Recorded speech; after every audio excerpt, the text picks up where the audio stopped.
जब हम serial killer सुनते हैं तो हमारे दिमाग में अक्सर ही एक बड़े उम्र का शख्स या खौफनाक चेहरा आता है। लेकिन क्या आपने कभी सोचा है कि एक बच्चा भी एक सीरियल किलर बन सकता है? आज हम बात करेंगे एक ऐसे बच्चे के बारे में जिसके नाम से ही लोगों की रातें काली पड़ जाती थी। मिलते हैं अमरजीत सड्डा से, जो सिर्फ 8 साल का था जब उसने अपना पहला कत्ल को अंजाम दिया। काम 8 साल की उम्र में बना सीरियल किलर। सीरियल किलर ये नाम जहन में आते ही ऐसा चेहरा सामने आता है जो बेहद खूंखार। अमरजीत सड्डा का जन्म बिहार के बेगूसराय डिस्ट्रिक्ट के एक छोटे से गांव मुसहरी में हुआ था। उसका परिवार गरीबी और संघर्ष से घिरा था। अमरजीत के माँ बाप, जो मैनुअल लेबर थे, अपनी रोज़ाना की ज़िंदगी में इतने उलझे रहते थे कि उनका ध्यान अपने बच्चों पर ज़्यादा नहीं था। अमरजीत भी एक आम बच्चे की तरह लगता था। अपने दोस्तों के साथ खेलता था, गांव के मैदान में मस्ती करता, लेकिन उसकी मासूमियत के पर्दे के पीछे कुछ और ही छुपा था। बचपन से ही अमरजीत का बिहेवियर में कुछ अजीब लगता था। उसके दोस्त उसके बारे में कहते थे कि वो अक्सर अपनी गुड़िया को तोड़ता था और उसके चेहरे पर एक अजीब सी खुशी होती थी। गांव के लोग उसके इस व्यवहार को एक शैतानी मस्ती मानकर नज़रअंदाज कर देते थे। कोई नहीं सोच सकता था कि उसके अंदर एक सीरियल किलर बनने की शुरुआत हो रही है। सब कुछ 2006 में शुरू हुआ जब अमरजीत सिर्फ 7 साल का था। उसने अपनी 6 महीने की कज़न को मार दिया। पहले तो लोगों को लगा कि ये बस एक एक्सीडेंट था, लेकिन जब अमरजीत के पेरेंट्स ने चुपचाप उस बच्ची को दफनाया तो उन्होंने इस बात का जिक्र किसी से नहीं किया। उनके लिए ये एक राज था जो हमेशा उनके साथ ही छुपा रहेगा। अमरजीत के परिवार ने उसके इस पहले कत्ल को एक बच्चे की गलती समझकर दबा दिया।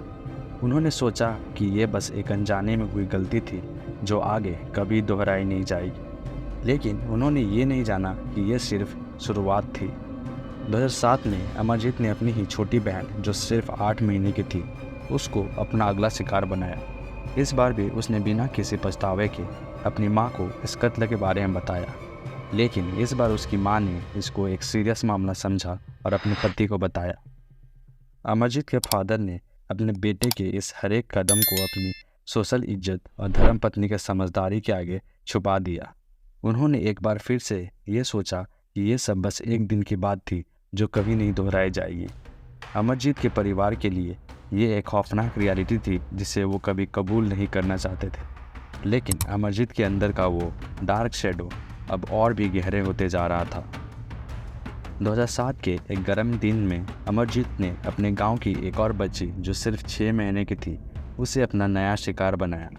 इस बार अमरजीत ने अपने ही गांव की एक और बच्ची को मार दिया और इस बार उसने अपने शिकार को सबके सामने दिखाया जैसे उसने कोई बड़ी अचीवमेंट हासिल की हो। जब गांव के लोगों ने बच्ची के लाश को देखा तो सबके दिल ठहर गए।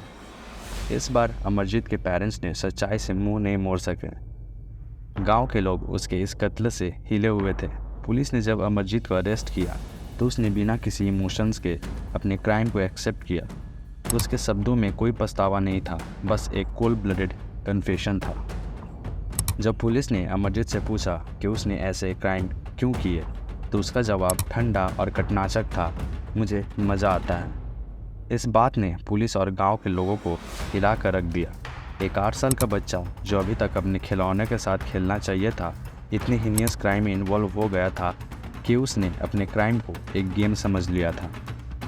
पुलिस ने अमरजीत के परिवार से पूछताछ की, जिसमें उन्होंने अपने बेटे के पहले 2 कत्ले के बारे में चुप रहने की बात कबूल की।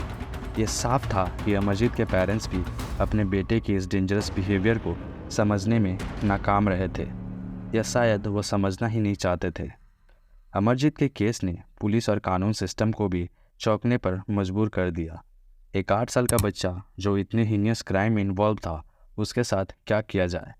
इंडियन लॉ के हिसाब से एक माइनर को एडल्ट कोर्ट में नहीं ले जा सकते। अमरजीत को जुवेनाइल जस्टिस बोर्ड के सामने पेश किया गया, जहां एक्सपर्ट्स ने उसका मेंटल इवैल्यूएशन किया।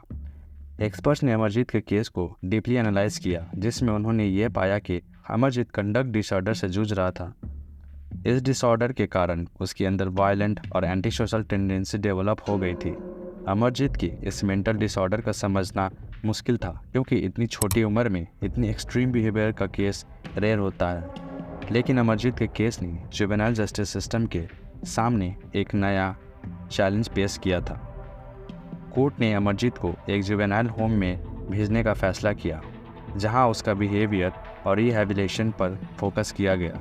जुवेनाइल होम में उसका प्रॉपर काउंसलिंग और मॉनिटरिंग किया गया ताकि उसके वायलेंट टेंडेंसी को कंट्रोल किया जा सके। जुवेनाइल होम में भेजे जाने के बाद अमरजीत को एक स्ट्रिक्ट रूटीन और थेरेपी सेशंस से गुजरना पड़ा, लेकिन ये सवाल सबके दिमाग में था कि क्या अमरजीत जैसे बच्चों को नॉर्मल ज़िंदगी में वापस लाया जा सकता है। जुवेनाइल होम के ऑफिशियल्स का कहना था कि अमरजीत को समझने में मुश्किल होती थी क्योंकि उसका वायलेंट पास्ट उसकी मासूमियत के साथ इतना टाइड अप था कि उसके अंदर के शैतान को समझना मुश्किल था। उसकी रिहैबिलिटेशन प्रोसेस में काफ़ी एफर्ट्स लगाए गए, लेकिन उसके रिजल्ट्स एम्बिगियस थे।